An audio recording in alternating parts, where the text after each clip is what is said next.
ಪುರಾಣ ಕಾಲದಲ್ಲಿ ಸ್ವರ್ಗಾಕಾಶದಲ್ಲಿ ಸೂರ್ಯದೇವನು ತನ್ನ ಅಪಾರ ತೇಜಸ್ಸಿನಿಂದ ಲೋಕವೆಲ್ಲವನ್ನೂ ಪ್ರಕಾಶಮಾನಗೊಳಿಸುತ್ತಾ ಕಂಗೊಳಿಸುತ್ತಿದ್ದನು. ಅವರ ತೇಜಸ್ಸೇ ದೇವತೆಗಳಿಗೂ ಮತ್ತು ಮಾನವರಿಗೆ ಜೀವನದ ಆಧಾರವಾಗಿ ನಿಂತಿತ್ತು. ಆ ಕಿರಣಗಳಿಂದಲೇ ಲೋಕದಲ್ಲಿ ಬೆಳಕು, ಉಷ್ಣತೆ ಮತ್ತು ಜೀವ ಚೈತನ್ಯ ಮುಂದುವರಿಯುತ್ತಿತ್ತು. ಸೂರ್ಯದೇವನು ದೇವಶಿಲ್ಪಿ ವಿಶ್ವಕರ್ಮನ ಪುತ್ರಿ ದೇವಿ ಸಂಜನಾ ಅವರನ್ನು ಘನವಾಗಿ ವಿವಾಹ ಮಾಡಿಕೊಂಡನು. ಸಂಜನಾ ತುಂಬಾ ಸೌಮ್ಯ ಸ್ವಭಾವದ ಸ್ತ್ರೀ, ಪತಿವ್ರತೆಯಾದಳು. ಆದರೆ ಸೂರ್ಯದೇವನ ಪ್ರಚಂಡ ತೇಜಸ್ಸನ್ನು ಸಹಿಸುವುದು ಅವಳಿಗೆ ದಿನದಿಂದ ದಿನಕ್ಕೆ ಕಷ್ಟಕರವಾಗತೊಡಗಿತು. ಸೂರ್ಯದೇವನ ಕಿರಣಗಳು ಮತ್ತು ಉಷ್ಣತೆ ಸಂಜನೆಯನ್ನು ನೋವುಪಡಿಸುತ್ತಿದ್ದವು. ಆತಂಕದಿಂದ ಅವಳು ಕ್ರಮೇಣ ಕ್ಷೀಣಿಸುತ್ತಾ ಹೋದಳು. ಕಣ್ಣುಗಳು ಕೆಂಪಾಗಿದವು, ದೇಹ ದುರ್ಬಲವಾಯಿತು. ಒಂದು ದಿನ ಸೂರ್ಯದೇವನು ಸಂಜನೆಯನ್ನು ಪ್ರೀತಿಯಿಂದ ಕೇಳಿದನು. ಸಂಜನಾ, ನೀನು ಏಕೆ ಹೀಗೆ ಚಿಂತೆಯಿಂದ ದಣಿದಂತೆ ಕಾಣುತ್ತಿದ್ದೀಯಾ? ಸಂಜನಾ ದುಃಖದಿಂದ ಹೇಳಿದಳು, ಸ್ವಾಮಿ, ನಿಮ್ಮ ಕಿರಣಗಳು ಲೋಕಕ್ಕೆ ವರವಾದರೂ ನನಗೆ ಅದು ಸಹಿಸಲಾಗದಷ್ಟು ಉಷ್ಣವಾಗಿದೆ. ನಾನು ಅದನ್ನು ಸಹಿಸಲಾರೆ. ಸೂರ್ಯನು ಮೌನವಾಗಿ ನಿಂತನು. ಸೂರ್ಯನು ತನ್ನ ತೇಜಸ್ಸನ್ನು ಕಡಿಮೆ ಮಾಡಿಕೊಳ್ಳಲಾರನು. ಅದು ಅವನ ಸ್ವಭಾವ. ಸಂಜನಾ ಅದನ್ನು ಅರ್ಥ ಮಾಡಿಕೊಂಡಳು. ಏನೂ ಹೇಳದೆ ತಲೆ ತಗ್ಗಿಸಿದಳು. ಕಾಲ ಕಳೆಯುತ್ತಾ ಸಂಜನಾ 3 ಮಕ್ಕಳಿಗೆ ಜನ್ಮ ನೀಡಿದಳು. ವೈವಸ್ವತ, ಮನು ಮತ್ತು ಯಮರಾಜ ಎಂಬ 2 ಪುತ್ರರು ಮತ್ತು ಯಮುನಾ ಎಂಬ ಒಬ್ಬ ಪುತ್ರಿ. ಮಾತೃತ್ವ ಅವಳಿಗೆ ಅಪಾರ ಸಂತೋಷ ನೀಡಿದರೂ ಸೂರ್ಯನ ತಾಪ ಅವಳನ್ನು ನಿರಂತರವಾಗಿ ಕಾಡುತ್ತಲೇ ಇತ್ತು. ತಪಸ್ಸಿನ ಮೂಲಕ ನನ್ನ ಶಕ್ತಿಯನ್ನು ಹೆಚ್ಚಿಸಬೇಕು, ಅಥವಾ ಸೂರ್ಯನ ತೇಜಸ್ಸನ್ನು ಕಡಿಮೆ ಮಾಡುವ ಮಾರ್ಗವನ್ನು ಕಂಡುಕೊಳ್ಳಬೇಕು. ಆದರೆ ನನ್ನ ಚಿಕ್ಕ ಮಕ್ಕಳನ್ನು ಬಿಟ್ಟು ತಪಸ್ಸಿಗೆ ಹೋಗುವುದು ಸುಲಭವಲ್ಲ.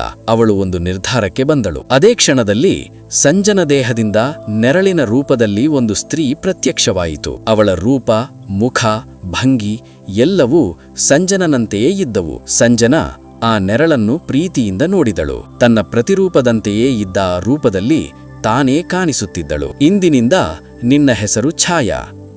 ನನ್ನ ಸ್ಥಾನದಲ್ಲಿ ನೀನೇ ಇಲ್ಲಿರಬೇಕು. ನನ್ನ ರೂಪವನ್ನು ಧರಿಸಿ ಸೂರ್ಯದೇವನ ಸೇವೆ ಮಾಡು. ನನ್ನ ಮಕ್ಕಳನ್ನು ನೋಡಿಕೋ. ನಾನು ಮರಳಿ ಬರುವವರೆಗೆ ನೀನೇ ಅವರ ತಾಯಿಯಾಗಿರು. ಛಾಯಾ ಹೇಳಿದಳು, ದೇವಿ, ನೀವು ಚಿಂತಿಸಬೇಡಿ. ನಿಮ್ಮ ಧರ್ಮವನ್ನು ನಾನು ಕಾಪಾಡುತ್ತೇನೆ.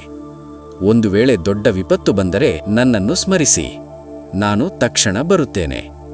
ಆದರೆ ಸೂರ್ಯದೇವನಿಗೆ ನಮ್ಮ ನಡುವೆ ವ್ಯತ್ಯಾಸ ತಿಳಿಯಬಾರದು. ದೇವಿ, ನಿಮ್ಮ ಆಜ್ಞೆಯನ್ನು ನಾನು ಎಂದಿಗೂ ತಪ್ಪುವುದಿಲ್ಲ. ನಿಮ್ಮ ರೂಪ ಮತ್ತು ಧರ್ಮವನ್ನು ಗೌರವದಿಂದ ಕಾಪಾಡುತ್ತೇನೆ. ಹೀಗೆ ಸಂಜನಾ ತನ್ನ ಜೀವ ನೆರಳಿಗೆ ಮನೆಯ ಮತ್ತು ಕುಟುಂಬದ ಜವಾಬ್ದಾರಿಯನ್ನು ಒಪ್ಪಿಸಿ ಅಲ್ಲಿಂದ ಹೊರಟಳು. ಸಂಜನಾ ರಹಸ್ಯವಾಗಿ ತನ್ನ ತಂದೆ ವಿಶ್ವಕರ್ಮನ ಮನೆಗೆ ತಲುಪಿದಳು. ಬಾಗಿಲಲ್ಲಿ ಮಗಳನ್ನು ಕಂಡ ವಿಶ್ವಕರ್ಮ ಆಶ್ಚರ್ಯಪಟ್ಟನು. ಮಗಳೇ, ಯಾವುದೇ ಮಾಹಿತಿಯಿಲ್ಲದೆ ಇಲ್ಲಿ ಏಕೆ ಬಂದೆ? ಗಂಡನ ಮನೆಯನ್ನು ಬಿಟ್ಟು ಬರುವುದು ಸರಿಯಲ್ಲ. ಸಂಜನಾ ಹೇಳಿದಳು, ತಂದೆ, ಸೂರ್ಯದೇವನ ತೇಜಸ್ಸು ನನಗೆ ತುಂಬಾ ನೋವು ಕೊಡುತ್ತಿದೆ. ಅವರ ಪ್ರಚಂಡ ಜ್ವಾಲೆಯಲ್ಲಿ ನನ್ನ ಜೀವನ ದುಃಖಕರವಾಗಿದೆ. ಅನುಮತಿಯಿಲ್ಲದೆ ಮನೆ ಬಿಟ್ಟು ಬಂದದ್ದು ನನ್ನ ತಪ್ಪು. ಆದರೆ ನನ್ನ ಸ್ಥಾನದಲ್ಲಿ ನನ್ನ ನೆರಳು ಛಾಯಾ ನನ್ನ ಗಂಡನನ್ನು ಮತ್ತು ಮಕ್ಕಳನ್ನು ಸೇವಿಸುತ್ತಿದೆ. ವಿಶ್ವಕರ್ಮ ಹೇಳಿದರು, ಗಂಡನಿಗೆ ಹೇಳದೆ ಮನೆಗೆ ಬರುವುದು ಧರ್ಮಕ್ಕೆ ವಿರುದ್ಧ. ತಕ್ಷಣ ಗಂಡನ ಬಳಿ ಹಿಂದಿರುಗು. ಸಂಜನಾ ತಂದೆಯ ಮಾತು ಕೇಳಿ ನಮಸ್ಕರಿಸಿ ಅಲ್ಲಿಂದ ಹೊರಟಳು. ಈಗ ನಾನು ಸೂರ್ಯನ ಬಳಿಗೆ ಮರಳಿ ಹೋಗಲು ಸಾಧ್ಯವಿಲ್ಲ. ಮೊದಲು ನನ್ನ ಶಕ್ತಿಯನ್ನು ಹೆಚ್ಚಿಸಬೇಕು. ಅದಕ್ಕಾಗಿ ತಪಸ್ಸು ಮಾಡಬೇಕು. ಅವಳು ಯಾರಿಗೂ ತಿಳಿಯದಂತೆ ಉತ್ತರ ಕುರು ಅರಣ್ಯಗಳಿಗೆ ಪ್ರವೇಶಿಸಿದಳು. ಅಲ್ಲಿ ತನ್ನ ಸೌಂದರ್ಯದಿಂದ ಯಾವುದೇ ತೊಂದರೆಯಾಗದಂತೆ ಸಂಜನಾ ಒಂದು ಕುದುರೆಯ ರೂಪವನ್ನು ತಾಳಿದಳು. ಸೂರ್ಯದೇವನ ತೇಜಸ್ಸನ್ನು ಶಾಂತಗೊಳಿಸುವ ಉದ್ದೇಶದಿಂದ ಅವಳು ಕುದುರೆಯ ರೂಪದಲ್ಲಿ ಘೋರ ತಪಸ್ಸು ಆರಂಭಿಸಿದಳು. ಸೂರ್ಯೋದಯದಿಂದ ಸೂರ್ಯಾಸ್ತದವರೆಗೆ ಅನ್ನ ನೀರಿಲ್ಲದೆ, ರಾತ್ರಿ ವಿಶ್ರಾಂತಿಯಿಲ್ಲದೆ ಏಕಾಗ್ರತೆಯಿಂದ ತಪಸ್ಸು ಮಾಡುತ್ತಿದ್ದಳು. ಅವಳ ಏಕೈಕ ಗುರಿ ಸೂರ್ಯನ ತೇಜಸ್ಸನ್ನು ಶೀತಲಿಗೊಳಿಸುವುದು ಅಥವಾ ಅದನ್ನು ಸಹಿಸುವ ಶಕ್ತಿಯನ್ನು ಪಡೆಯುವುದು. ಸಂಜನಾ ಅಕಸ್ಮಾತ್ ಅರಮನೆಯಿಂದ ಕಾಣೆಯಾಗಿದ್ದರೂ ಸೂರ್ಯದೇವನಿಗೆ ತನ್ನ ನಿಜವಾದ ಪತ್ನಿ ಅಲ್ಲಿಲ್ಲ ಎಂಬುದು ತಿಳಿಯಲಿಲ್ಲ. ಛಾಯಾ ಅದ್ಭುತವಾಗಿ ಸಂಜನ ಸ್ಥಾನವನ್ನು ತುಂಬಿದಳು. ಸಂಜನಂತೆ ಮಾತನಾಡಿ, ವರ್ತಿಸಿ, ಮಕ್ಕಳನ್ನು ನೋಡಿಕೊಂಡು ಸೂರ್ಯದೇವನ ಸೇವೆಯನ್ನು ಚಾತುರ್ಯದಿಂದ ನಿರ್ವಹಿಸಿದಳು. ಸೂರ್ಯದೇವನು ಯೋಚಿಸಿದನು, ಸಂಜನಾ ಈಗ ಹಿಂದಿನಂತೆ ಕಷ್ಟಪಡುತ್ತಿಲ್ಲ. ಬಹುಶಃ ಕಾಲದೊಂದಿಗೆ ಹೊಂದಿಕೊಂಡಿರಬಹುದು. ಛಾಯಾ ಜೊತೆ ಸೂರ್ಯದೇವನ ಗೃಹಸ್ಥ ಜೀವನ ಸುಗಮವಾಗಿ ಸಾಗಿತು. ಯಮ, ಯಮುನಾ ಮನು ಮೂವರು ಛಾಯನನ್ನೇ ತಮ್ಮ ನಿಜವಾದ ತಾಯಿಯಾಗಿ ಭಾವಿಸಿದರು. ಛಾಯಾ ಮನದಲ್ಲಿ ಯೋಚಿಸಿದಳು, ನಾನವರನ್ನು ನನ್ನ ಮಕ್ಕಳಂತೆ ಪ್ರೀತಿಸುತ್ತೇನೆ. ಆದರೆ ನನಗೆ ಸ್ಪಷ್ಟವಾಗಿ ಗೊತ್ತಿದೆ, ನಾನು ಅವರ ನಿಜವಾದ ತಾಯಿಯಲ್ಲ. ಛಾಯಾ ಮನದಲ್ಲಿ ಸಂಜನಗೆ ನೀಡಿದ ವಾಗ್ದಾನ ಯಾವಾಗಲೂ ಉಳಿಯುತ್ತಿತ್ತು. ಅವಳು ಮಕ್ಕಳನ್ನು ನೋಡಿಕೊಳ್ತಾ ಮನದಲ್ಲಿ ನಿರಂತರವಾಗಿ ಶಿವನ ಆರಾಧನೆ ಮಾಡುತ್ತಿದ್ದಳು. ಕೆಲವು ಸಮಯದ ನಂತರ ಛಾಯಾ ಗರ್ಭವತಿಯಾದಳು. ಸೂರ್ಯನ ತೇಜಸ್ಸು ಆ ಗರ್ಭವನ್ನು ಅತ್ಯಂತ ಶಕ್ತಿವಾಶೀಲಿ ಮಾಡಿತು. ಈ ಗೂಭಕ್ಕಾಗಿ ನಾನು ಕಠಿಣ ತಪಸ್ಸು ಮಾಡುತ್ತೇನೆ.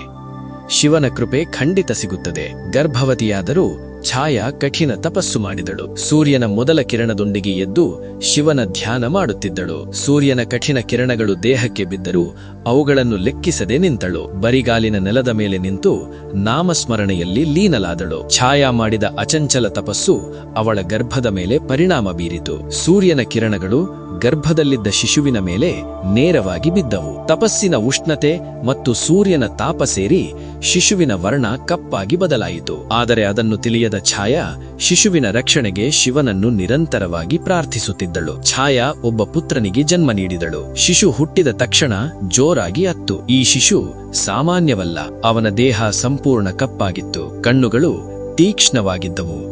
ಮುಖದಲ್ಲಿ ಅದ್ಭುತ ತೇಜಸ್ಸು ಹೊಳೆಯುತ್ತಿತ್ತು. ಇದೇ ಶಿಶುವೇ ಮುಂದೆ ಶನಿದೇವ ಎಂದು ಪ್ರಸಿದ್ಧನಾದನು.